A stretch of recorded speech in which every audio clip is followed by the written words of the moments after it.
નમસ્કાર મિત્રો, સ્વાગત છે તમારું અમારી યુટ્યુબ ચેનલમાં। તો આજે આપણે વાત કરીશું માનવ ગરિમા યોજનાના ફોર્મ વિશે, જેમાં તમને 25,000ની ટૂલ કીટ મળવાપાત્ર છે। તો એ કીટ કઈ રીતે મેળવવી, ઓનલાઈન અરજી કઈ રીતે કરવી, ઓનલાઈન અરજી કરવામાં કેટલા ડોક્યુમેન્ટ જોઈએ છે, કેવી રીતે ફોર્મ ભરવું, જેની સ્ટેપ બાય સ્ટેપ સંપૂર્ણ માહિતી આપણે આગળ વિડીયોમાં આપી છે, તો તેને ખાસ કરીને જુઓ।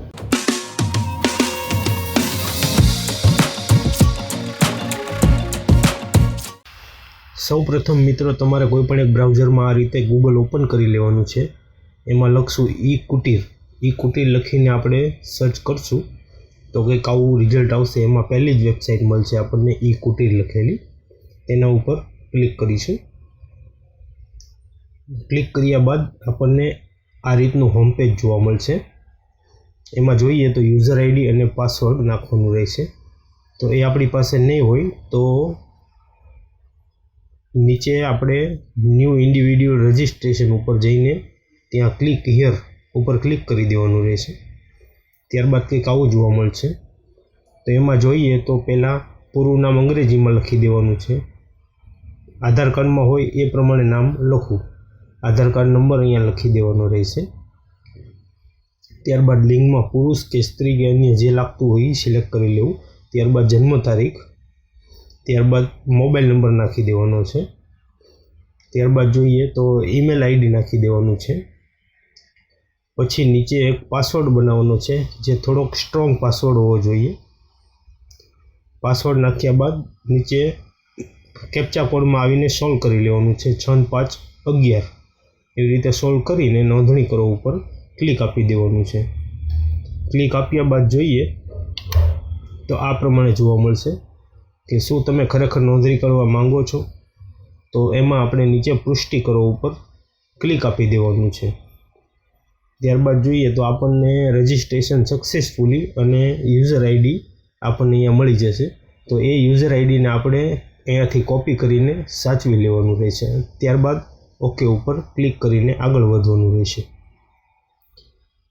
ત્યારબાદ જોઈએ તો આપણને હોમ સ્ક્રીન ઉપર આવી જશું।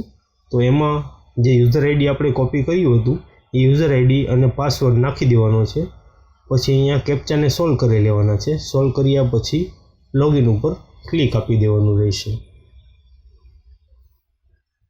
ત્યારબાદ જોઈએ તો આ રીતે યુઝર પ્રોફાઇલ બનાવવી પડશે। યુઝર પ્રોફાઇલમાં આપણે દરેક વિગત ભરવાની રહેશે। સૌપ્રથમ અરજદારનું પૂરું નામ અંગ્રેજીમાં લખવાનું રહેશે। ત્યારબાદ અરજદારનું પૂરું નામ ગુજરાતીમાં લખી દેવાનું છે। ત્યારબાદ અરજદારના પિતા અથવા પતિનું નામ અંગ્રેજીમાં, ત્યારબાદ અરજદારના પિતા અથવા પતિનું નામ ગુજરાતીમાં, ત્યારબાદ આધાર કાર્ડ નંબર ઓટોમેટિક આવી જશે। ત્યારબાદ જન્મ તારીખ પણ ઓટોમેટિક આવી જશે। અહીંયાથી અરજદારની જાતિ સિલેક્ટ કરવાની રહેશે। ત્યારબાદ જોઈએ તો લિંગમાં જે આવતું હોય તે સિલેક્ટ કરી દેવાનું રહેશે। ત્યારબાદ વિધવા, જો સ્ત્રીમાં વિધવા હોય તો હા અથવા ના, જે લાગતું હોય તે ક્લિક કરી દેવાનું રહેશે। ત્યારબાદ મોબાઈલ નંબર ઓટોમેટિક આવી જશે। ત્યારબાદ શારીરિક વિકલાંગ છો કે નહીં, જો હોય તો હા અને ન હોય તો ના ઉપર ક્લિક કરી દેવાનું રહેશે। નીચે જોઈએ તો મેલ આઈડી નાખી દેવાનું છે। ફરજિયાત નથી, જો તમારે નાખવું હોય તો નાખી દેવાનું। ત્યારબાદ ફોન નંબર, જો ફરજિયાત નથી, તમારે નાખવો હોય તો બીજો કોઈ નંબર તમે નાખી શકો છો। ત્યારબાદ અહીંયા સાઈડમાં જોઈએ તો અપલોડ ફોટો ઉપર જઈ અહીંયા ક્લિક કરશો એટલે તમને ડાયરેક્ટ ફોટો ગોતીને અપલોડ કરી દેવાનો રહેશે। અહીંયાથી નીચે જોઈએ તો અરજદારનું હાલનું સરનામું, તો રાજ્યનું નામ સિલેક્ટ કરી લેશું, જિલ્લાનું નામ સિલેક્ટ કરી લેવાનું રહેશે। ત્યારબાદ તાલુકાનું નામ સિલેક્ટ કરી દેવાનું। ત્યારબાદ ગામ અથવા વોર્ડ જે કાંઈ આવતું હોય લાગતું હોય એ, ત્યારબાદ સરનામું ટાઈપ કરીને લખી દેવાનું છે। ત્યારબાદ તમારા એરિયાનો પિનકોડ આવે એ અહીંયા લખી દેવાનો રહેશે। ત્યારબાદ અરજદારનું કાયમી સરનામું, તો એમાં જો ઉપર મુજબ હોય તો અહીંયા ઉપર ક્લિક કરો, ઉપર મુજબ ઉપર ક્લિક કરી દેવાનું છે। અને નીચે જોઈએ તો અપડેટ ઉપર ક્લિક આપીને આપણે આગળ વધવાનું રહેશે। ત્યારબાદ જોઈએ તો આ રીતે સક્સેસફુલ પ્રોફાઇલ અપડેટ સક્સેસફુલી લખેલું આવી જશે। તો અહીંયા ઓકે ઉપર ક્લિક કરીને આગળ વધવાનું રહેશે। ત્યારબાદ કંઈક આવું જોવા મળશે, માનવ કલ્યાણ યોજના અને નીચે બીજી 3 યોજના. તો આપણે આ વિષયમાં માનવ કલ્યાણ યોજનામાં આગળ વધવાનું છે, તો આપણે એના ઉપર ક્લિક આપીશું અને આગળ વધીશું. આગળ વધ્યા બાદ આપણને જોવા મળશે કે આ રીતે માનવ કલ્યાણ યોજનામાં યોજનાનું નામ, યોજનાની પાત્રતા અને અરજદાર માટે માર્ગદર્શિકા જણાવવામાં આવી છે. તો આ બધું તમારે શાંતિથી વાંચી લેવું. અને નીચે ટૂલ કિટ્સના નામ પણ આપણને દર્શાવવામાં આવ્યા છે. આ રીતે 10 ટૂલ કિટ આવશે, તો એના ઉપર ઓકે કરીને આપણે આગળ વધવાનું રહેશે. માનવ કલ્યાણ યોજનાનું ફોર્મ અહીંયા ખુલી જશે.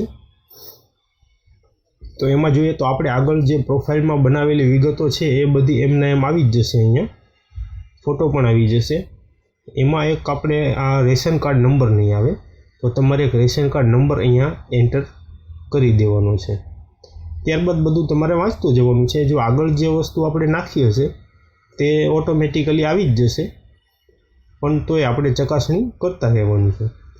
ત્યારબાદ સરનામું જે આપણે આગળ નાખ્યું હતું એ જ પ્રમાણે અહીંયા અપડેટ કરી દઈશું પિનકોડ સહિત. અને કાયમી સરનામા ઉપર મુજબ હોય તો અહીંયા આપણે ક્લિક કરીને ફરીથી નીચે આપણે અપડેટ આપી દઈશું. ત્યારબાદ આગળ વધીશું. તો જોઈએ તો હવે અહીંયા આપણને પહેલાં પૂછવામાં આવ્યું છે ટૂલ કિટ્સનું નામ.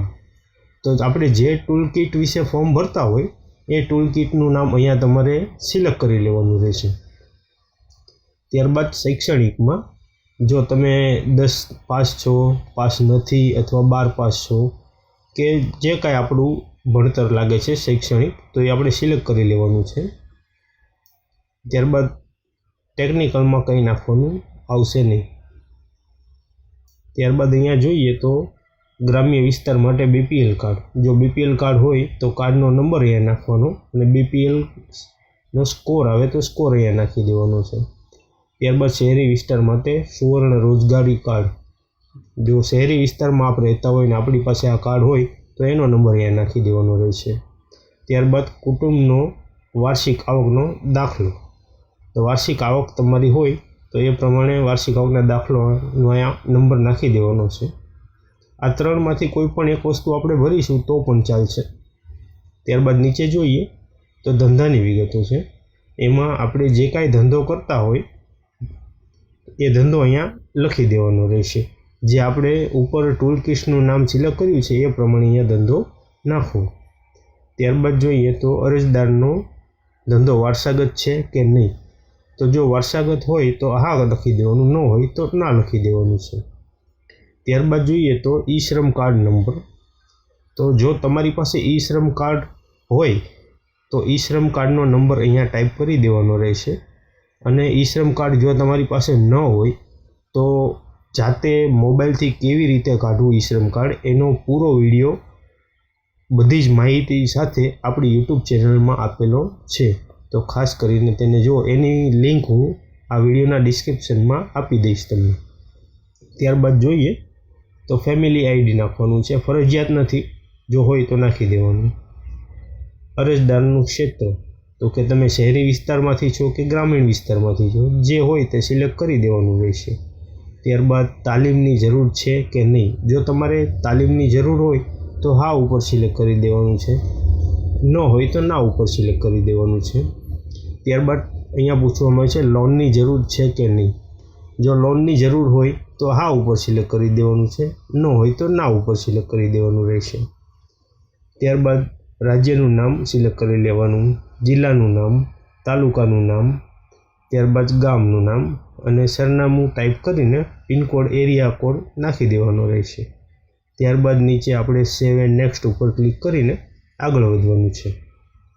વ્યક્તિગત માહિતી અરજીની વિગતો 2 ભરાઈ ગયું છે. હવે અહીંયા આપણે જોઈએ તો દસ્તાવેજની વિગતો આપણને ભરવાની છે.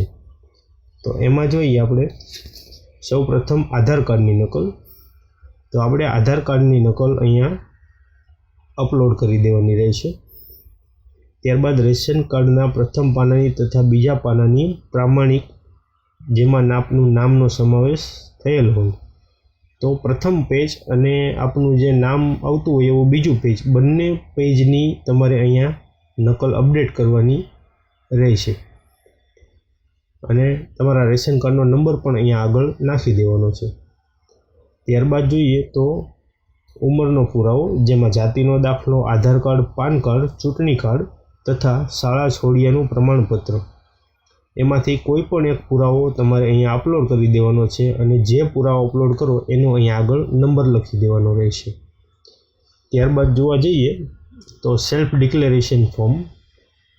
સેલ્ફ ડિક્લેરેશન ફોર્મમાં આપણે અહીંયા ઉપરથી ડાઉનલોડ કરી લેવાનું છે ફોર્મ, અને ડાઉનલોડ કર્યા પછી એની પ્રિન્ટ કાઢીને એને આપણે ભરી લેવાનું રહેશે. તો એ કઈ રીતે ભરવું એને આપણે લાસ્ટમાં જોઈએ. એ ફોર્મ ભરીને અહીંયા અપલોડ કરી દેવાનું રહેશે. ત્યારબાદ ઈ શ્રમ કાર્ડનો નંબર અહીંયા નાખી દેવાનો છે અને ઈ શ્રમ કાર્ડ અહીંયાથી અપલોડ કરી દેવાનું રહેશે. જો ઈ શ્રમ કાર્ડ ન હોય તો પહેલાં ઈ શ્રમ કાર્ડ કાઢવું જરૂરી છે, જેની આપણે આગળ નોંધ લીધી. ત્યારબાદ નીચે જોઈએ તો જાતિનો દાખલાનો અહીંયા નંબર નાખી દેવાનો છે અને અહીંયાથી ચોઈસ ફાઇલ ઉપર કરીને અપલોડ કરી દેવાનો રહેશે. ત્યારબાદ આવકનો દાખલો, આવકના દાખલાનો નંબર અહીંયા નાખીને એ પણ અહીંયા અપલોડ કરી દેવાનો છે. બધું જ અપલોડ થઈ જાય પછી સેવ એન્ડ નેક્સ્ટ ઉપર ક્લિક આપીને આપણે આગળ વધવાનું રહેશે.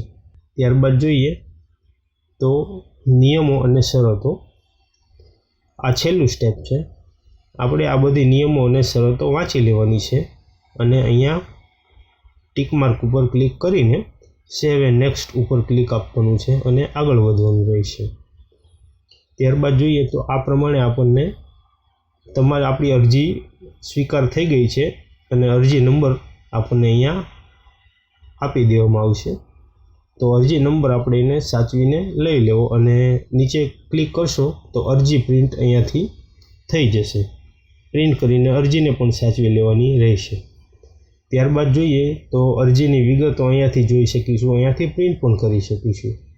આ પ્રમાણે આપણું ફોર્મ અહીંયા પૂર્ણ થાય છે. આ પ્રમાણે ફોર્મને ભરીને એની પ્રિન્ટ આઉટ કાઢીને આપણે સાચવીને રાખવાની રહેશે. ત્યારબાદ ઉપરથી આપણને કોઈ મેસેજ કે ફોન દ્વારા જણાવવામાં આવશે. જો આપણું ફોર્મ પાસ થયું હશે તો આપણને ફોન દ્વારા જણાવવામાં આવશે અને પછી સરકારના નિયમ મુજબ એ લોકો આપણને કીટનું વિતરણ કરશે, તો ત્યાં જઈને આપણે એ કીટ કલેક્ટ કરી લેવાની રહેશે. અહીંયા આપણે જોઈશું તો સેલ્ફ ડિક્લેરેશન ફોર્મ કેવી રીતે ભરવું. તો અહીંયા નીચે જોઈએ કે હું સહી કરનાર, એમાં આપણે આપણું નામ લખી દેવાનું છે. ત્યારબાદ નીચે જોઈએ તો ગામ, ત્યારબાદ તાલુકો, ત્યારબાદ જિલ્લો અને આપની ઉંમર લખી દેવાની રહેશે. ત્યારબાદ અહીંયા વર્ષ અને મહિનો, એટલે કે કોઈ પણ વર્ષ ચાલતું હોય તો આગળ વર્ષ અને પાછળ જે મહિનામાં તમે ફોર્મ ભરતા હોય એ મહિનો લખી દેવાનો રહેશે. ત્યારબાદ જોઈએ તો અહીંયા આપણે જે તમે કોઈ પણ વ્યવસાય માટે જે કીટ પસંદ કરી હોય એ વ્યવસાય અહીંયા લખી દેવાનો રહેશે. ત્યારબાદ નીચે આપનું સ્થળ અહીંયા લખી દેવાનું છે. ત્યારબાદ તમારી અરજદારની સહી કરી લેવાની અને તારીખ લખી દેવાની રહેશે.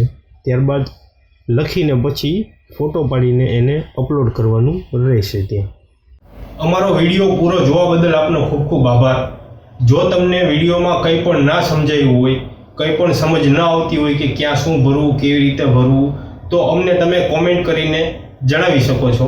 અમે તમારી કોમેન્ટના 100% પ્રયાસ કરશું જવાબ આપવાના, અને તમારું કોઈ પણ પ્રોબ્લેમ હોય તેને સોલ્વ કરવાનો 100% પ્રયત્ન અમારો રહેશે. અમારી ચેનલમાં આવા જ ગુજરાતી ભાષામાં બધા વિડીયો આવે છે.